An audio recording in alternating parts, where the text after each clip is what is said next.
The combined opposition used its one-seat majority on Thursday last to cut the budget of the Government Information Agency from $135 million to $1, and the budget of the National Communications Network from $81 million to $1. Joining me today to discuss the impact this will have on the operations of these two entities are the Director of GINA NCN, Director on the Board for NCN Kwame Okoye, and CEO acting of NCN Raymond Aziz. Gentlemen, welcome. Thank you. Niaz, I want to start with you. The impact this cut will have on your operations. Well, it will be manifolds. And first of all, the immediate impact in terms of cutting a budget to an agency to $1 is that we're talking about employment. Employment for the staff.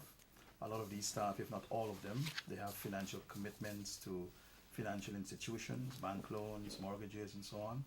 They have a commitment to their families to send their children to school. Some of them are the only breadwinners in their family. So right away, they'll have a challenge because we don't know what will happen over the next few weeks or months. So there's a looming challenge, big challenge in that regard. The other is a violation of the constitutional rights of people to be informed. They have a right to be informed. The government has a right to inform people about its programs and policies. And the fact that you've taken away all the money from the agency, then you won't be able to perform that function.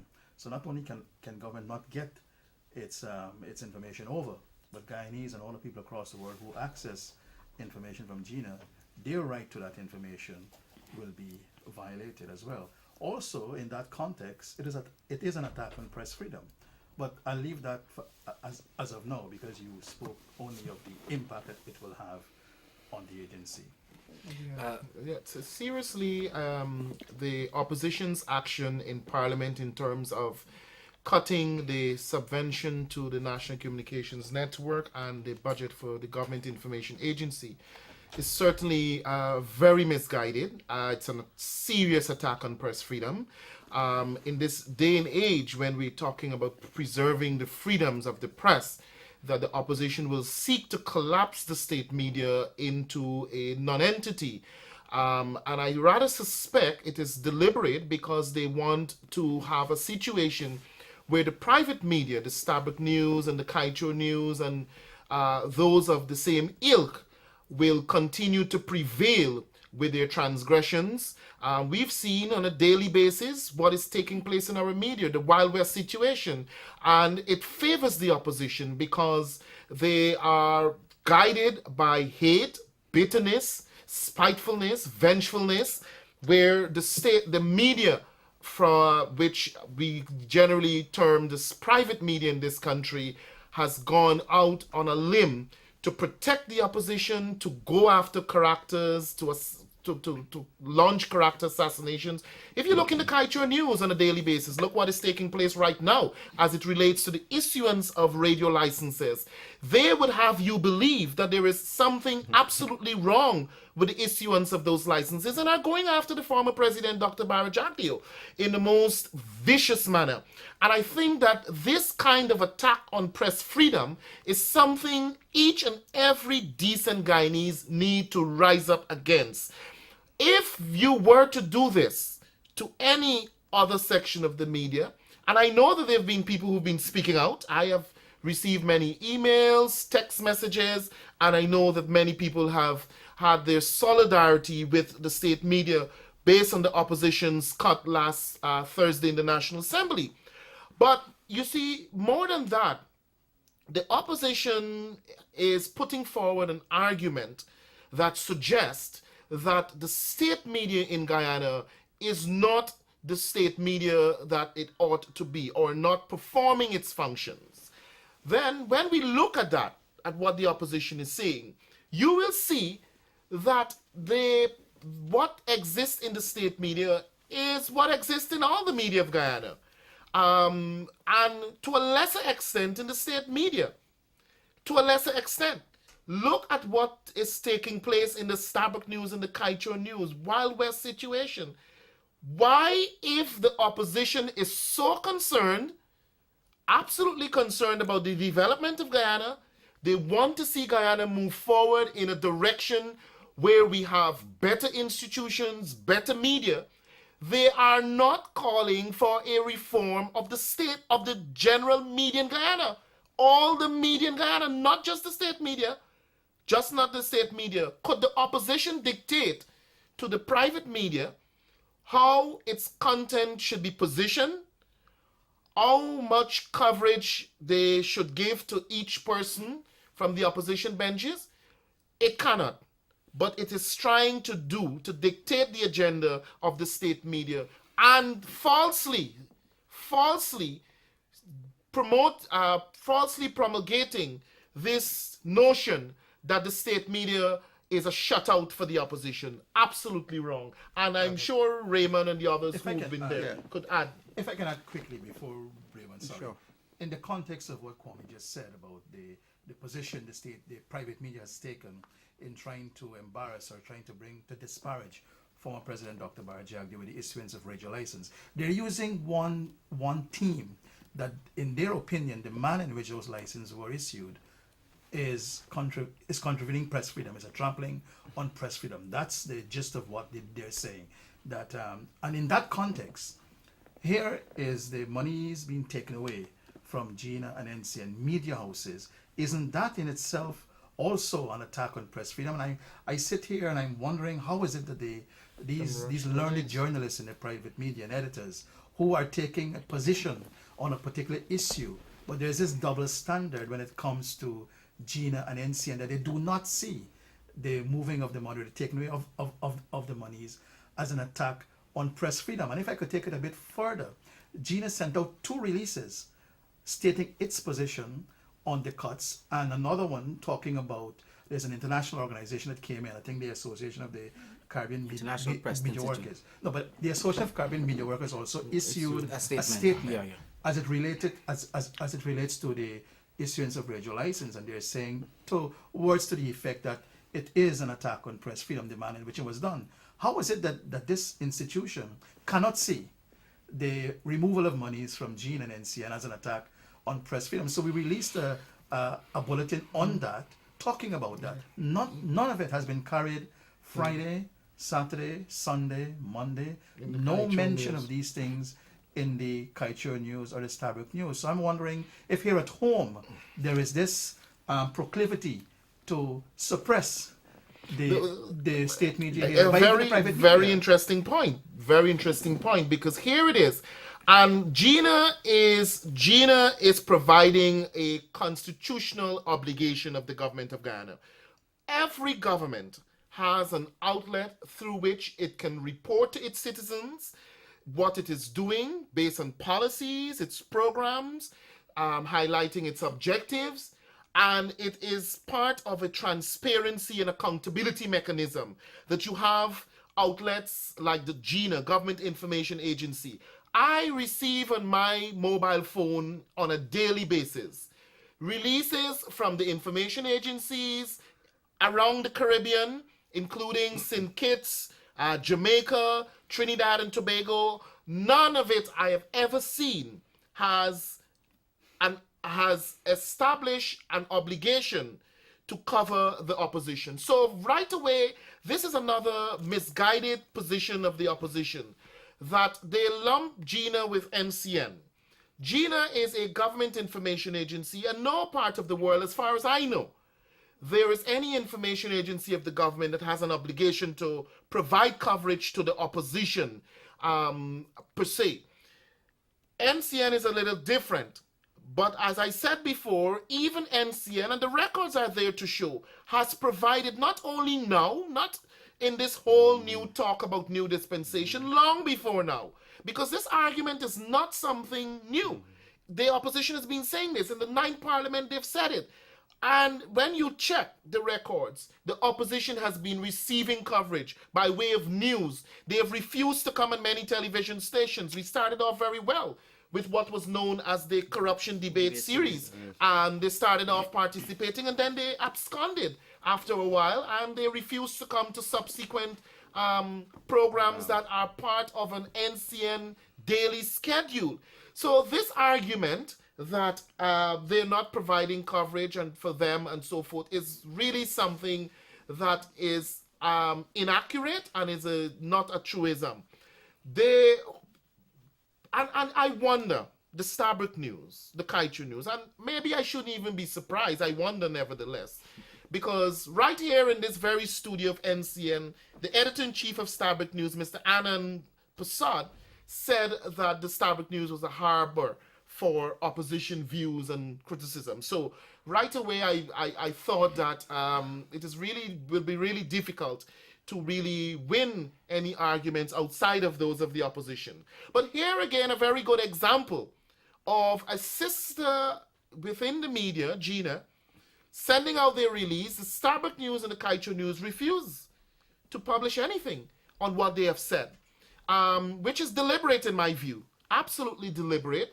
And this is what we talk about the freedoms, because here it is, GINA has the right and the freedom to have its expressions heard and its position known on what the opposition has done and how it affects the ordinary man in GINA, the ordinary man, boy, child, whoever's working there. Because it does. He explained to you just now, people have mortgages and other commitments. Where are we heading? Where is the Guyana Human Rights Association? Where is the Press Association? Which conveniently finds itself making pronouncements only when opposition media is affected. Where are all of these people? We don't see them. I haven't heard any statement from any of them. I want to, in addition to both what Niaz and Kwame would have said, the press, the private press would have reported in terms of the cuts being done at these entities. Niaz is right. GINA would have issued some releases. NCN also did. But you haven't seen them reported how the cuts will affect us. So that is not news too. I mean, a number of workers are going to be under anxieties right now, anxiety and so on in terms of insecurity of their lives, of what will happen and so on. It's not news. We would have done that. But I haven't seen the local press, the privately owned press, would have done that. So it's not only the question here, I mean, what makes the news? Is only something negative about these entities make the news? Something that is, for the sections of the media which we are talking about, the private media, certainly, if it's anything that goes against the government, that is part of a character assassination plot against individuals of the government, certainly you would have front page coverage. There is no doubt about that. Their evidence is there for all to see. It's absolutely clear in our minds.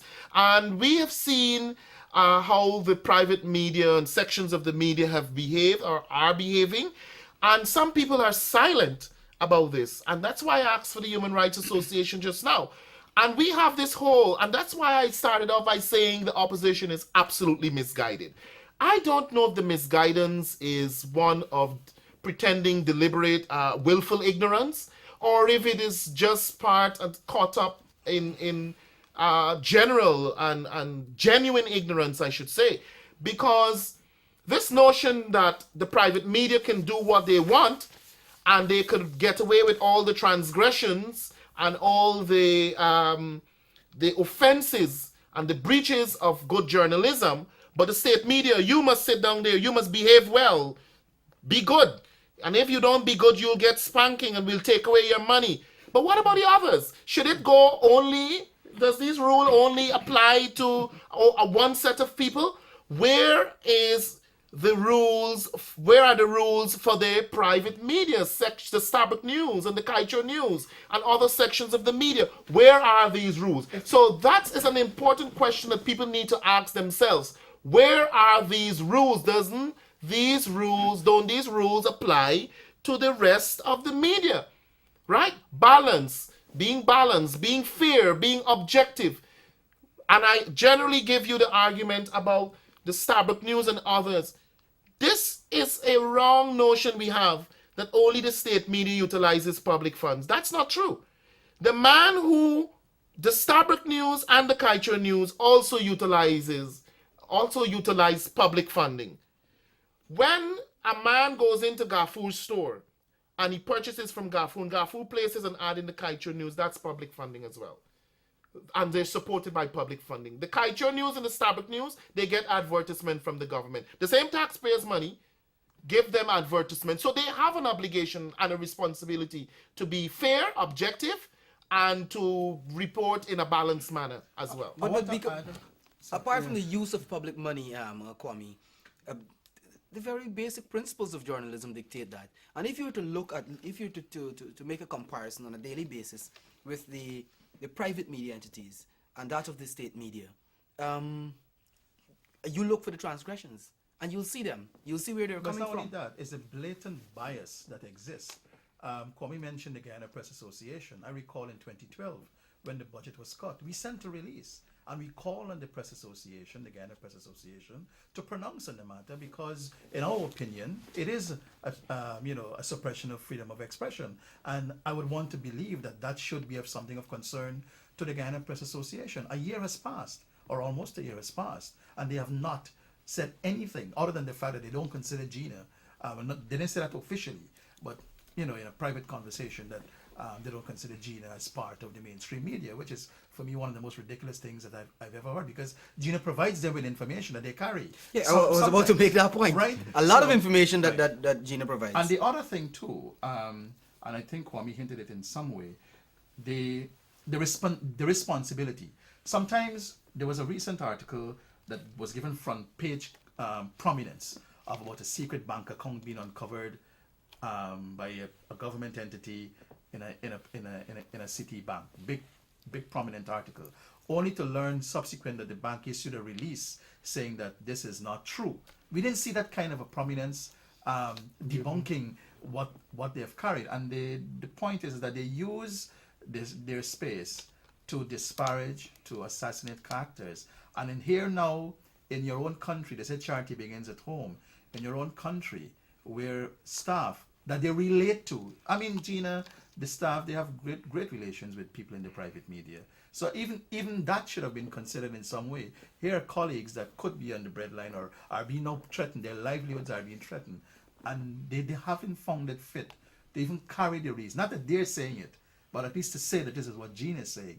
Even that has not been done as we speak. And even NCN, because this is not only with the staff only here of these entities, but in the case of NCN, we do a lot of non-governmental promotions, a lot of sporting events, international events that the listeners, the persons out there looks forward to. NCN reaches out. A lot of, if persons are to go to some privately owned station, they would have to expend a lot of their time and resources. NCN assists towards that because we see ourselves as community-oriented, people-oriented. So we help. All of that will be affected with this budget cut. It's not just the staff alone. I mean, the situation is really one that is appalling, especially the Press Association not being able to pronounce. I know Gordon Mosley runs that association, and that perhaps if there was someone who is more professional running the association, because we know Gordon Mosley, who has an alignment with the opposition, is there as the head of the association, and maybe that's why there would never be any solidarity with the state of, the present situation with GINA and NCN. Now, I want you to understand too that the opposition, I think, is very cleverly trying to ensure, because they already looked at the landscape, the media landscape, and they have an idea that they have the Starbuck News support, they have the Kaicho News support, they have the Capital News, they have Prime News, and then they have just the entity, NCN, which operates as part of the media landscape.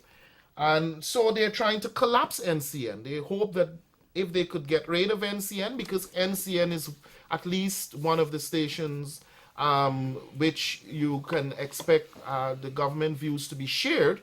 Not that it is dominated by government views, and I beg to differ, and I debate anyone on this, because if you look at NCN and you look at the coverage on NCN, you look, and Raymond just hinted to it, a lot of activities, sporting, cricket, what is happening in our interior, ordinary man and woman having an opportunity to speak as is expected and as it should be. Because that's what, when we talk about freedom of expression, that's what we're talking about. Freedom of expression is not restricted only to an opposition, few people being able to come and sit and talk what they want to talk. It is about the ordinary man and woman being able to vent their views. It is about the Cricket Association highlighting their upcoming events. It is about Boxing Association highlighting their upcoming event. It is about the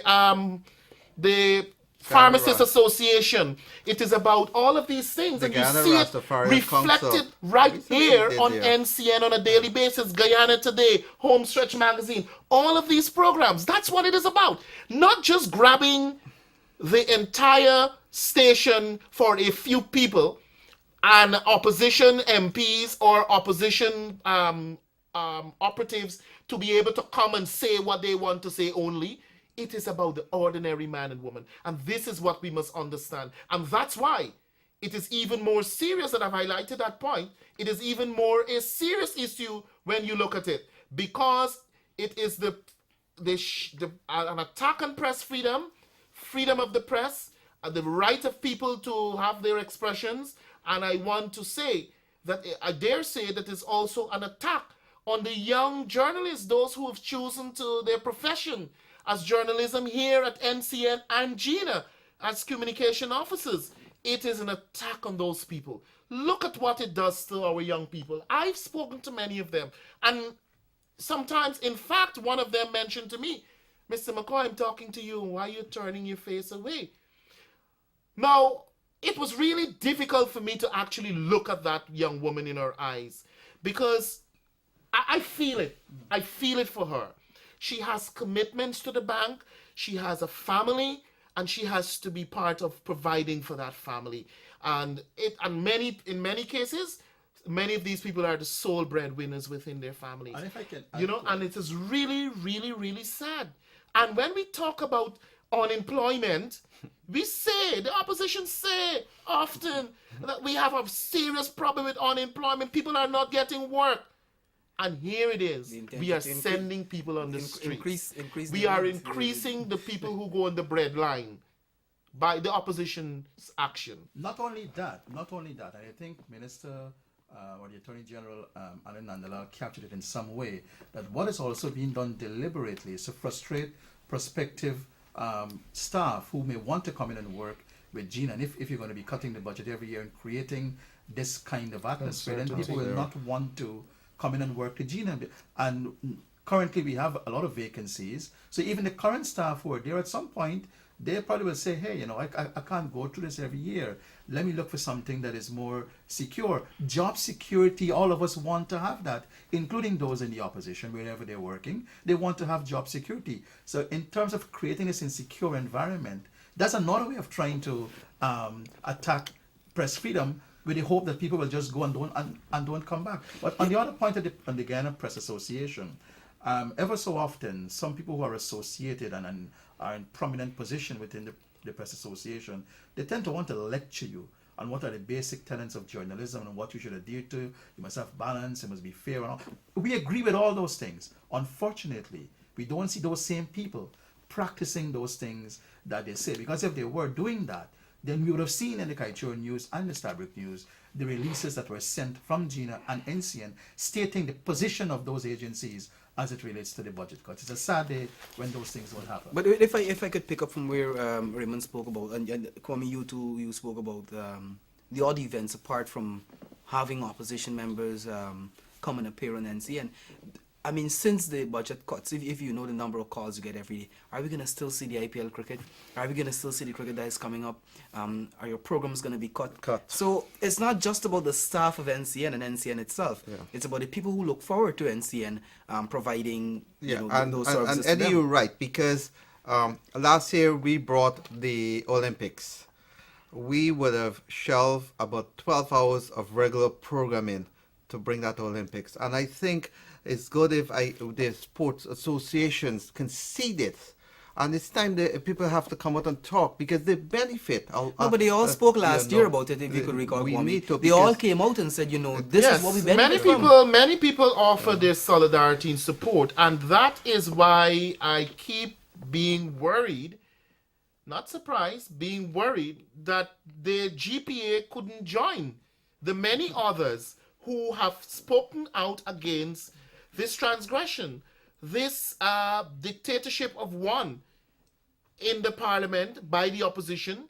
Many people have spoken out against this, from locally, internationally, regionally. People have spoken out against what the opposition's action has done to NCN and GINA last year. And I have no doubt this year people are already starting to speak out against these kind of actions. I believe that we have to be really in this country, and particularly if we're going to be talking about wanting to see Guyana develop, I think we need to be true to ourselves in the first place. We all need to be true to ourselves and true to the commitment to develop Guyana, because we couldn't very seriously say that we want to develop Guyana, government, opposition, whoever, and on one hand, seeking to create situations that are counterproductive, situations that will stymie development, situations that will prevent forward movement in media, in housing, in agriculture, in any area of spheres of development. I believe that Guyana has been moving ahead in very many ways. And as a result, we have an obligation and a responsibility as citizens of Guyana, if we're serious, to ensure that we do serious things to ensure that our country move forward in the direction it ought to move. Now, the opposition cutting the budgets of GINA and NCN is surely a retrogressive step, surely taking us back to those days when no freedom existed under the PNC regime. And mind you, the people who are part of creating these actions today were part of the PNC. They now call themselves APNU, but it's the same bunch of people with the same philosophy, the same ideology, the same kind of behavior. The Carl Greenwich, you will remember, presided over the worst period of Guyana's economic mismanagement and unaccountability. And I see these people today pretend to you that they mean well and that they're good boys and girls and they're angels sent from above. I want you to know we have the experience, we have the evidence before us that they are none of what they pretend to be.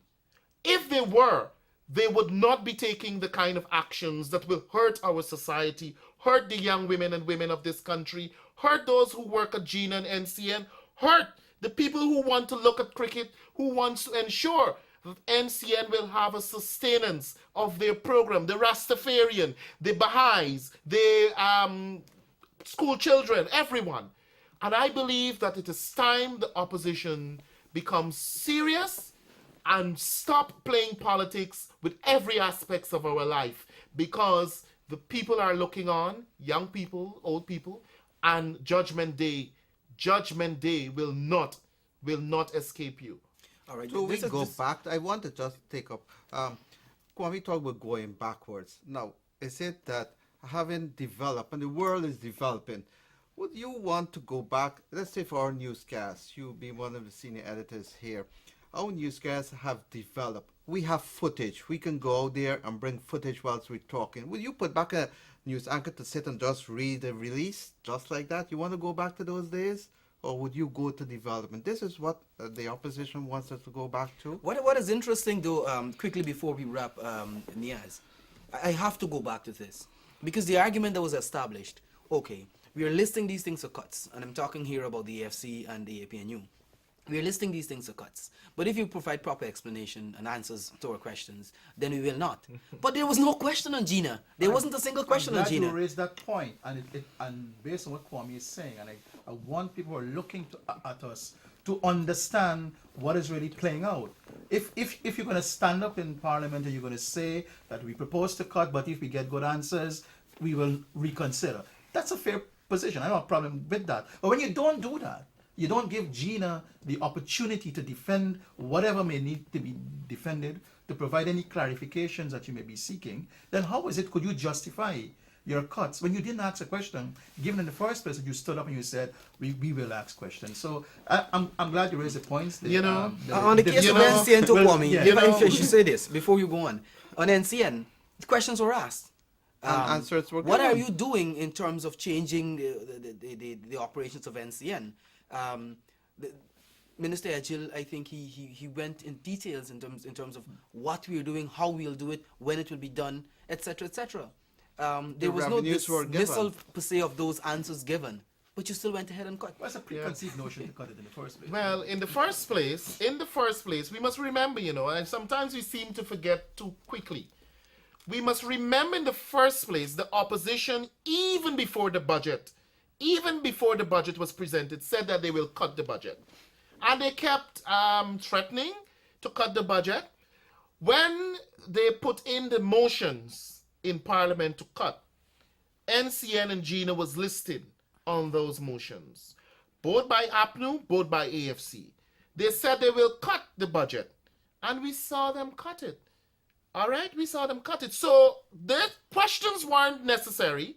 You didn't need to ask GINA a question. They already had it in their mind that they will be cutting you anyway. So the questions, I think, become irrelevant whether you had questions or not. In the context of them saying that they would ask questions. Because how genuine are those pronouncements? That was a way, comrades, friends, that was a way to suggest to you that, you know what, we could be reasonable. But we've seen that there is no reasonableness in this act that they have done. It's all clear to all Guyana. There's no reasonableness in this action. But they were using that to suggest that, we could be reasonable. And we've seen the otherwise. But what is... Or at least show people who are being reasonable. Striking hypocrisy. Moses Nagamutu from the AFC was one of those persons, I believe, who asked questions on NCN and GINA. Well, sorry, not on GINA. And Moses Nagamutu has been defending the cuts to NCN and GINA. Many of us would remember Moses Nagamutu was Minister of Information, created the Government Information Services at that time, justified the creation of the Government Information Services. And today, he is going against the formulation of a government information agency. He doesn't believe in it any longer because he's on the other side. You see hypocrisy? I brought it home to you. Hypocrisy. Moses Nagamutu of the AFC. And I worked in the Ministry of Information, by the way, with Moses Nagamutu. And we had a government information services at that time doing the same exact things. Maybe GINA is a little bit more advanced today, but doing the same exact things, right, that GINA is doing today. Covering government ministers, covering government operatives, bringing to the people government policies, positions, programs, what the government is doing for you, the people of Guyana. It is the same things they are doing today. And he would have been part of government apparatus as well when GINA was formulated in 2001. But the other point that GINA raised in the release that was sent out that was not carried by the Starbuck and Kaicho News is once again, we are seeing actions by the opposition that render themselves unbelievable. I mean, we are not surprised at it, but when people will want to make good and try to say that they will do a certain thing and then do it in the eyes of the whole country, then you could only conclude that such sentiments were not true in the first place. But I want to know how much water this argument of GINA not providing coverage to AFC and APNU. I deliberately say AFC and APNU, not the opposition per se. Because GINA don't provide any coverage for the ruling party either. It provides coverage for the government, but if there is a PVP event, you don't see it on GINA. So I'm wondering how much of water that argument can hold. To the point when they say they don't get coverage. Depends how you define coverage as well. I remember the Honorable Leader of the Opposition presenting a dossier and with a set of bulletins, and he highlighted the limited coverage in his mind. What that they were mentioned. It's not that they're not mentioned. There are many times when the sentiments of the oppositions are captured, mentioned, and then we have the government side to defend that. So to say that they're not mentioned, they're not covered, it's not true. The problem is that they don't have control. Control. If you talk about control freakism, as Ramjatan talks about, that's it. It's on the opposition side. Control freakism exists on the opposition side. And with a one-seat majority, that makes it even more the merrier for them to go on and on. I have often said it is a misuse of a one-seat majority. A misuse.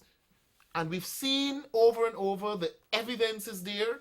We have it in abundance.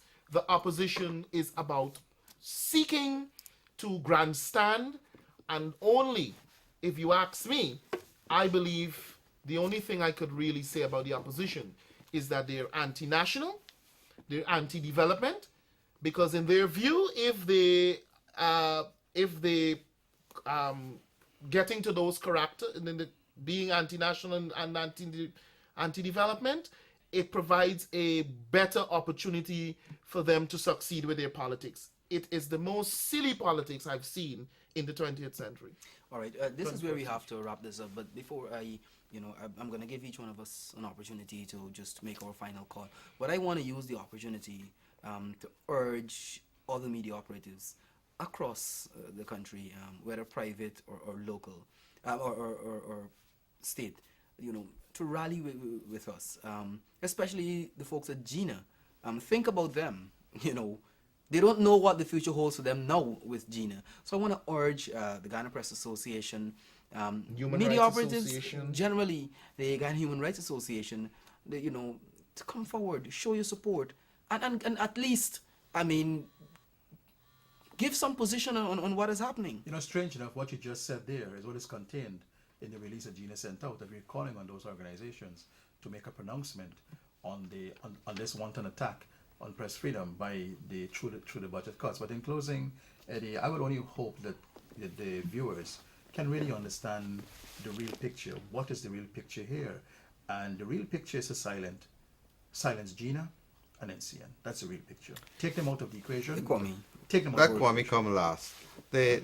What will happen here, the implications I guess the punchline is coming from you. That's what you've been saying. We didn't discuss what we'll be speaking about, so I don't know how you can know. But of course, NCN will have to now look back. There will have to be some form of revised targets and so on, because of course you have person's life, the staff. You won't want to put them out of bread. So it's a number of concerns and issues you have to go back. So NCN per se will have to look back at the whole. You have to return to the drawing table, and look back to see how best we will have to see how best we can increase our revenue and so on, so we can sustain what we are doing. But at the same time, like my colleagues have said, the wider Guyanese society, you need what you've benefited from NCN. You've seen NCN, how it has developed and grown over the years. You won't want this to just go by like this. It is your support we need, and we're calling on you to give us that support. Kwame. I think, first of all, of course, I'm in solidarity with those who've been affected, NCN and GINA. They have my full solidarity. I am saying that I believe that better sense could prevail. There are those out there who need to let us know their position on this issue. We've spoken time and time again, Ghana Human Rights Association, and Press Association. There are many others, because I think for your own credibility, we need to move away from this suspicion of you just speaking conveniently and selectively on issues in Ghana, except for those that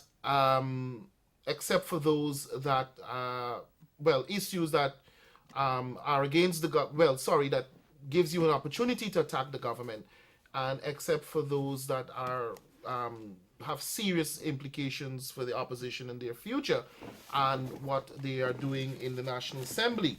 So I want to say that it is a very absolutely serious situation. This is a serious attack on press freedom.